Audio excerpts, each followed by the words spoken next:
കുഴപ്പമില്ല. ഇന്ത്യയുടെ കൾച്ചർ നമ്മളിവിടെ അഡാപ്റ്റ് ചെയ്ത് ഷൂട്ട് ചെയ്ത സിനിമകൾ ഏതൊക്കെയായിരിക്കും? ഇന്ത്യയുടെ കൾച്ചർ ഇവിടെ ഷൂട്ട് ചെയ്തത് ഒന്ന് മെയിനായിട്ട് എടുത്തു പറയുകയാണെങ്കിൽ വിക്രം വേദ.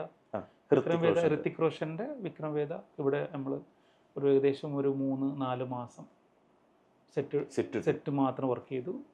പിന്നെ അതിൻ്റെ ഒരു 21 days ഷൂട്ട് ഉണ്ടായിരുന്നു. മെയിൻ മേജർ ഷോട്ട്സൊക്കെ ഇവിടെ തന്നെ ആയിരുന്നു. പിന്നെ ബാക്കി അവർ ഇന്ത്യയിൽ നിന്ന് ചെയ്തിട്ട് തീർത്താണ്. 3 മാസം കൊണ്ട് സെറ്റ് ഇട്ടു. അത് ആക്ച്വലി നമ്മുടെ മുമ്പ് ചെയ്ത സെറ്റ് അവിടെ ഉണ്ടായിരുന്നു. അത് എന്തിന്റെ സെറ്റായിരുന്നു? അത് ടൈഗർ സിന്ദയുടെ സെറ്റായിരുന്നു. അപ്പോൾ അബുദാബിയിലുള്ള 2454 അണ്ടറിലുള്ള അവിടെ ഒരു സിനിമ ചെയ്യുന്ന ഒരു ഫിലിം സിറ്റി ഉണ്ട്, ബിറ്റ്വീൻ ദുബായ് ആൻഡ് അബുദാബി. അപ്പോൾ അവിടെ നമ്മൾ ഓൾറെഡി ഈ സെറ്റ് ഉള്ളപ്പോൾ അതിന് തന്നെ റീമേക്ക് ചെയ്താണ്.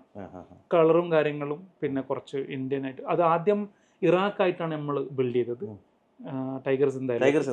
കറക്റ്റ്. അത് പിന്നെ ഇന്ത്യ ആയിട്ട് നമ്മൾ ശരിയാക്കി.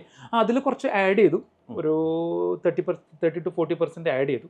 പിന്നെ കുറച്ച് ഭാഗം ഇന്ത്യയുടെ ആ ഒരു ഐക്കോണിക്, ഇപ്പോൾ ലക്നൌവിലെ ഒരു മെയിൻ സിറ്റി, അവിടുത്തെ അതൊക്കെ എല്ലാം ഇവിടെ തന്നെയാണ്.